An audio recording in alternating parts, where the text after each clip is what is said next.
Bonjour les amis, c'est Charles de Mon Petit Caviste. Aujourd'hui, je vous ai fait une petite vidéo spéciale Accords mets et vin, repas de Noël. Vous remarquerez que j'ai fait un effort pour l'occasion.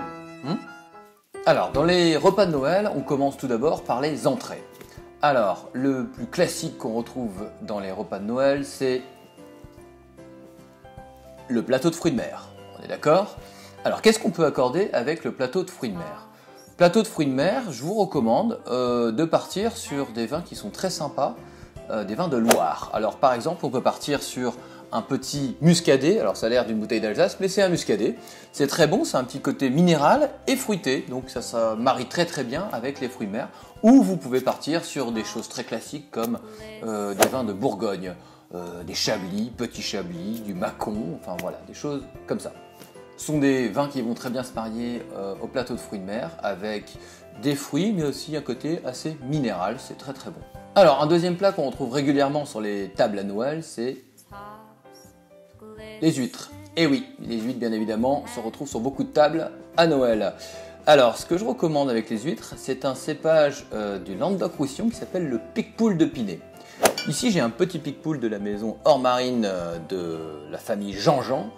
Le Picpoul, je l'ai découvert quand j'ai fait mes études dans Languedoc-Roussillon dans les vins, et la plupart des gens là-bas le prennent avec des huîtres de Bouzigang, Préchemeng, des trucs c'est très bang, c'est gourmand, des fruits chères blanches, la pêche, l'abricot, ça se marie très très bien avec les huîtres. Et c'est un vin tout à fait abordable. Alors on continue, un autre plat qui se retrouve régulièrement sur les tables à Noël est le homard. Et oui, les homards, avec quoi l'accorder? Toujours délicat. Mon conseil sur le homard, vous pouvez partir sur un vin d'Alsace, c'est vraiment du très bon vin, c'est du pinot blanc. Du pinot blanc, c'est légèrement fruité, vous avez un peu d'acidité, ça se marie très très bien avec le homard. Mais vous pouvez partir aussi sur un grand classique, un Bourgogne classique. Bon là on est sur un Corton Charlemagne, effectivement c'est une belle appellation, mais c'est vraiment quelque chose de très fin.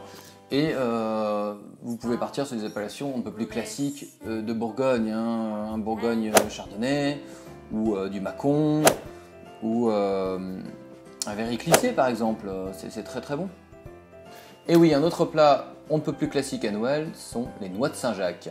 Alors les noix de Saint-Jacques, je vais vous donner deux alternatives pour partir sur des noix de Saint-Jacques. Le premier est de prendre quelque chose d'assez classique, parce que les noix de Saint-Jacques c'est déjà assez gras, c'est un petit côté beurré, ça dépend de la sauce en plus qu'on utilise. Je vous propose un entre-deux-mer. Un entre-deux-mer, ici la cuvée Hortense, hein, qu'on trouve un peu partout. Un entre-deux-mer va vous donner un côté bien gras en bouche, va accompagner le côté bien gras aussi des Saint-Jacques, un côté beurré, c'est voilà, avec des petits fruits, c'est très très bon. Ou alors, on va de l'autre côté, et là je vous propose de partir sur un vin bien fruité. Pour casser le côté un peu gourmand des Saint-Jacques, là on part sur la gourmandise au niveau du fruit. Comme ça vous avez vraiment beaucoup de saveur dans la bouche. Bon ici c'est un domaine de Nizas dans le Languedoc-Roussillon. Le plus important c'est que c'est un Viognier, Roussanne, Marsanne. Donc trois cépages originaires du Rhône et qui donnent des vins très gourmands avec des fruits à chair blanche, la pêche, l'abricot, mais un côté mielleux en bouche, c'est rond, ça prend bien la bouche, c'est délicieux et ça se mariera très très bien avec vos noix de Saint-Jacques. Et le dernier plat, on ne peut plus classique qu'on retrouve régulièrement sur les tables, c'est forcément le foie gras. Et oui, ça donne envie. Hein.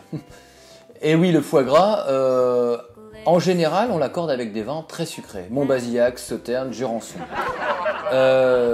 Essayez autre chose. Essayez des choses qui peuvent sortir un peu de ça, comme par exemple une vendange tardive. Alors ici c'est un quart de chaume, mais les vendanges tardives sont les mêmes types de bouteilles, hein, petites bouteilles. Vendange tardive au Pinot, vendange tardive au Riesling, ou une vendange tardive au Gewürz. Attention au Gewürz parce que c'est vraiment très expressif, ça peut vous donner un côté très sucré également et bien fruité avec des fruits exotiques, donc voilà, à voir. Un autre vin qui est très connu et que je recommande vraiment avec le foie gras est le Tariquet. Pourquoi? Parce que le Tariquet, c'est un Côte de Gascogne. C'est un vin qui est légèrement sucré. Le taux de sucrosité n'a rien à voir avec un Sauternes, Jurançon ou Montbazillac. On peut boire un ou deux verres sans être écœuré parce que ça laisse juste une petite pellicule de sucre dans la bouche, mais ce n'est pas écœurant. Vous voyez la différence un petit peu avec les vins qui peuvent être très très sucrés. Au bout d'un moment, on ne peut pas boire toute la bouteille, hein, c'est un peu écœurant. C'est un peu le principe avec le Tariquet Côte de Gascogne, première grille. Et pour moi, le suprême accord mets et vin avec le foie gras, si vous ne l'avez jamais fait, je vous encourage à le faire, c'est le champagne. Et oui, testez le champagne avec le foie gras, vous allez voir que ça se marie très très bien. Vous avez un côté bien fruité, que ce soit du rosé ou du brut, ou même du blanc de blanc. Vous pouvez y aller, c'est un côté bien fruité, ça accompagne bien le côté salé du foie gras, c'est très très bon. Et ça vous permet de faire l'apéro et en même temps l'entrée au champagne. Voilà les amis, cette vidéo est terminée. La prochaine vidéo sera sur les plats de Noël. D'ici là, je vous souhaite de joyeuses fêtes. À bientôt.